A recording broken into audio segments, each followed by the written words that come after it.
Even successful businesses can become golden cages. If your business starts feeling heavy, this is probably why. Recently, I met this lady who came to me with a very specific reason. She didn't enjoy her work anymore. And with the feedback that I received, it became very clear to me that she was kind of stuck. She hit her ceiling, basically, but she wasn't comfortable to move through it because she was the sole, like, she's the one that makes the money in her household. She makes more money than her husband. They have a family of 5 members. So she felt this pressure of, okay, at least, you know, we can maintain our lifestyle. My income is really important. So she wasn't very happy and excited with the idea of changing things. But then I reflected a few things back to her. And it started with a story of my former NLP mentor. Back in the days when I was still working for Dell, in my 20s, I was introduced to NLP and I loved everything about it. And so in my private time, I studied it and I enrolled for a practitioner degree. And I heard a story from my back then teacher, my NLP teacher, which I gave to her as a mirror.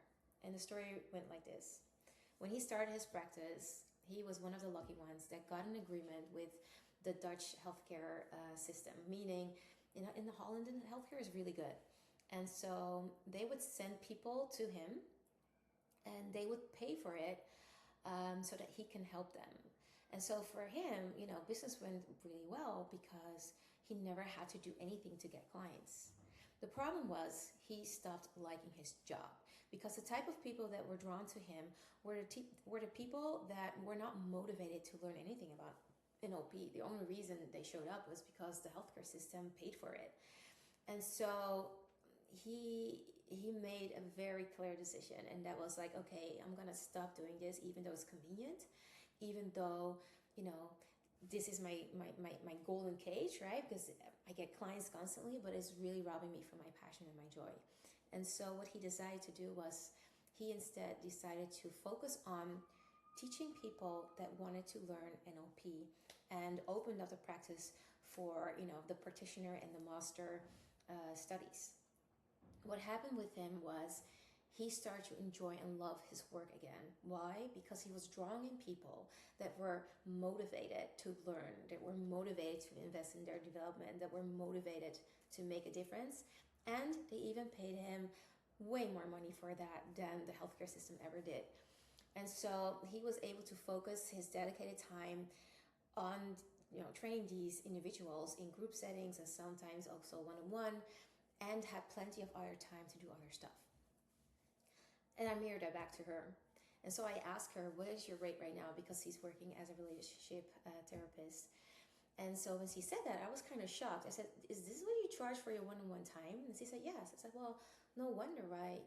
You feel that, you know, just this robbing against you because, you know, you've been doing this for a long time. She's like mid-40s, reaching 50s. And she's been doing this for a long time. You are really an expert. You're good in what you do. And she was also explaining and, you know, talking about all these clients that are just nagging and just, it doesn't feel fulfilling for her. And I said to her, based on the story that I gave her, it's like, it feels like you're stuck in your golden cage because she is the one that makes the biggest income in her family, in her household. They have 3 teenagers still at home. And so she feels this pressure of, you know, my income is needed. And she doesn't want to make that change because she's afraid that she's going to lose money, income, if she does. And obviously I worked on that part with her to raise that, because first we had to identify what's really blocking you. And second, she has to completely choose that and really stand in her power and in her belief system. But one thing that fell away instantly was the fact that she thought that she didn't like her job anymore, because I clearly pointed out, like, you're just working with the wrong people, especially for your one-on-one time. It's too precious. You know, like, it can match, you know, your premium experience can match a certain type of clients that are willing to pay more for your one-on-one time and attention. Then she said, I don't want to put myself out there, because that was the other thing. She's like, yeah, you know, I'm already at a certain age. I don't want to put myself out there. I don't feel inspired to do that. I don't want to hustle my way into that, because he felt like for me to attract a different type of person, I need to do something like, like promoting, etc., to draw them in. And then I basically told her the story that I had to go through myself, because it resonates so deeply. And I said to her, I struggled with the same thing. And then for a long time, I even thought I lost my drive. I have a background in sales. I did that many, many, many years ago. I was really good at it.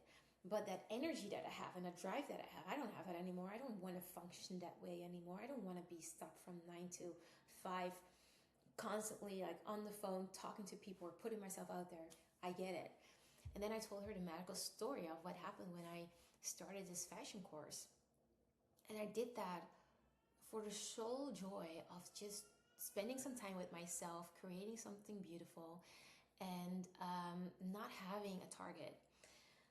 What I learned in that beautiful exercise, taking that time for myself to do something specifically for me, something that I enjoy, is that at first I had to create a container. And the container became, for example, every Wednesday from 9 to 11 is my class in this location, right? The second container was you pick what you want to create. In this case, it was I want to create a skirt. And then you pick whatever you need. So, the fabric, you create the model that you want to, like the form, the pattern, etc., etc. But apart from that, everything in between was me just playing. It was me learning how to sew, to cut, to sketch, and to create my own design. And I loved how within that container, which you could see as this masculine thing, I was still able to free flow, which I love most. I love that most, because then my creative bosses comes out. And then I started to understand, like, hey, the reason why this works so well is because I let go of any opinion about perfectionism or it needs to be perfect, because I'm like, no, I'm just enjoying myself. I'm just exploring something new, and I want to really enjoy this process instead of having this target behind my mind, behind my head. That journey was so joyous, and I actually also have an episode on this specifically, but it was such a joyous experience that I said to myself, whatever I am going to build from here on forward, doesn't matter if it's business or creativity or whatever, I want to do that with this energy. And that's the start of how I now show up every day on YouTube starting this year. I think this is going to be episode 36 or something, or 37. I lost count. And I've been doing this every day, guys. And now it's effortless. And I am a busy woman with a big social life, a 7-year-old, a single mom, and I'm doing it. And as you can probably see from my smile, I'm enjoying doing it. You could have never, ever, ever told me a year ago that I would do this every day without, looking for batching content, or, I've tried so many ways of doing it and I failed because every time it was too much driven with that masculine energy of action and drive and focus and too much. And I told her that too. It's like, because you're ready to do it from a different energy, where you bring union in those energies, where you use that masculine structure. And for me, that is, I have a baseline. This is my studio. This is my stream. This is the baseline. This is the container. And choosing YouTube, specifically YouTube, not TikTok, not Instagram, no other noise, dedication and focus. Finish one course until successful, something like that, right? And so I just went for the basics. And in that container, I can free flow, I can dance, I can create. Every day, my mind is full with ideas. I'm writing out like little bits and bites of whatever I feel I want to express to you guys. And it's magical, because the more you do it, the more it just flows in, because now I've become this vessel and all that creativity just comes through me. And I start to see that all these stories has always been there. They're literally real life stories, because I'm the embodiment of everything that I am teaching. And I've seen now by myself how effortless it is. And so I told her, you're invited now to play. And more wants to pour in. But you're stuck because you're too afraid to move forward. You're too afraid to make those steps because of safety, right? Because of yeah, but if my income drops, then we can't survive. And I said, but this is exactly your invite to elevate, so that you don't even have to worry about that, because the right people will come. And not only that, you will start enjoying your life again, because work a lot of times is life, especially if it's your life's work you're passionate about, etc. And so that's what I gave back to her. This is the invite. This is nothing to be scared of. We get scared because we're afraid of the unknown. We want to control. We freeze and we just stay stuck in what we call our comfort zone, or the little box, right? But I have always become successful out of that box. You know, my life now, living in Mexico compared to living in the Netherlands, and I was living an extraordinary life in the Netherlands, but how it feels and how it looks and everything, way far beyond what I could have ever expected. I once hit this 2.5 million deal when I was working for Dell, and that's a huge deal. The whole reason that deal existed was because I was thinking outside the box. I was creating an OEM solution that did not exist, using our computer, the software of my business partner, Logitech webcams and fingerprint reading and all of that. We created this crazy solution for the elections in Africa, so that they could go into all these off-road locations to help the people that were not able to go to the big cities to vote. And I created, with our OEM team in Ireland, I created a solution. And that would not have been possible if I wasn't thinking outside of my box. But I was like, hey, I was already working at Dell for a few years, so I had connections. I'm like, hey, we have an OEM team in Ireland. Give me a second. And that's why I was so proud of that deal. It wasn't because it was a 2.5 million deal. I think the largest deal we ever closed on the small, medium business level. But it was because I knew that without thinking outside of the box, I would have never created it.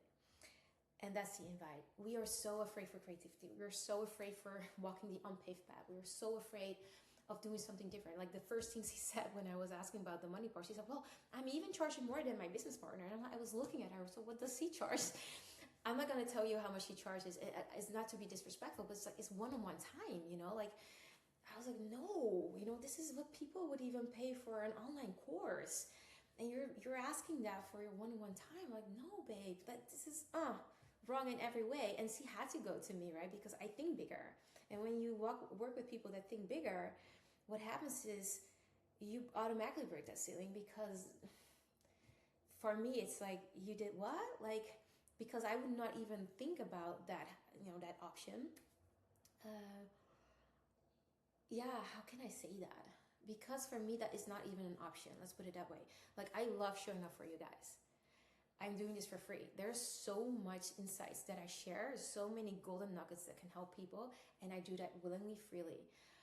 But this is the only free part that I will ever give. And I'm very clear with that because I know my value.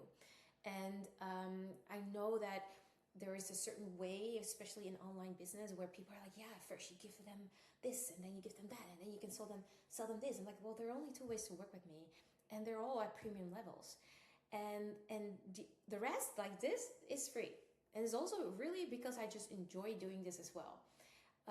But I'm very clear with that, because I don't need to have a freebie product for you to lure you in and blah, blah, blah, and masterclasses. I'm like, I don't find joy in that. You know, I am not a teacher. I never liked that at school either. But I am expressive. I love talking. I love taking the stage, which is very different. Trust me, it is. It's a different energy. And so for me, because I know myself so well, I do it my way. And that's what I gave back to her. Like, hey, let's do it your way.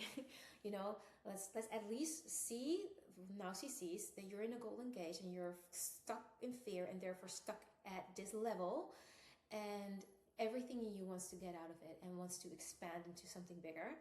And that bigness is you. It's always custom to you. We all kind of look around and do the same thing. It's like, but there's nothing fun about that.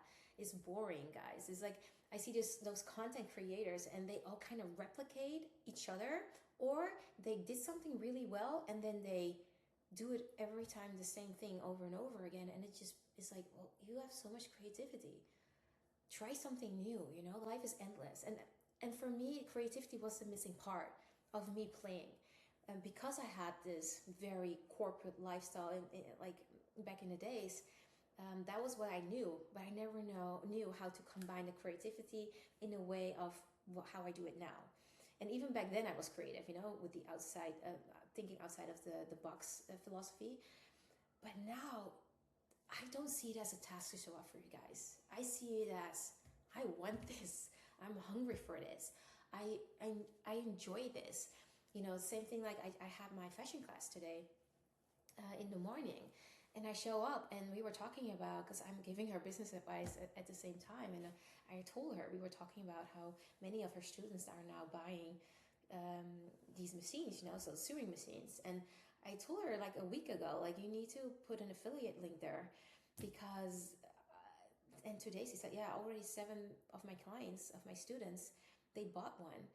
And she doesn't have an affiliate link. And I'm like, girl, but the only reason I'm showing up, because I could buy one, and I probably will because of the little things that I can do by myself at home, But the reason I really want to go there is to spend really time, going somewhere else, doing something new.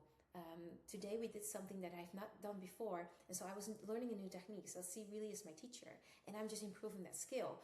And for me, it's like, it's far beyond, I can save money or I can buy my own stuff and do it myself. It's more like, no, I want to go to a spot and just immerse there, and then I can go home again and just do my other stuff. But anyway, I'm going from left to right. I'm just so enthusiastic about this specific topic. The main message is, and I really hope that I put some seeds in. What does a golden case cost you? And this doesn't always just apply to business. This also applies to relationships. This also applies to, like, my son's school, a topic from yesterday. It's like there are so many things that we are just so accustomed to. And it's like, yeah, if you watch me, if you follow me, then it is because you have a growth mind. And if you have a growth mind, then be curious to see in what ways you're limiting yourself and in what ways you're still keeping yourself small and staying in that comfort of, okay, well, at least I know what I have now. Because life, God wants to give us so much. Anyway, I want to give this back because the conversation I had with her is a conversation I could have with many. And I hope that this, opens you up and see things in new perspective. Because listen, a perspective change is what a miracle truly is. If you look at something differently, it changes everything. And that's truly why I made this episode, why I shared this, because I felt like this intimate conversation I had with her is something I should have on the outside too, so that you guys can also get those golden nuggets and those insights. I give you permission to dream big, guys, and to make bold moves, and just know you're safe. Like, whatever is the worst thing that could happen, usually it doesn't, but even if it does, you will be fine. Trust me. Take the risk. See you tomorrow. Bye-bye.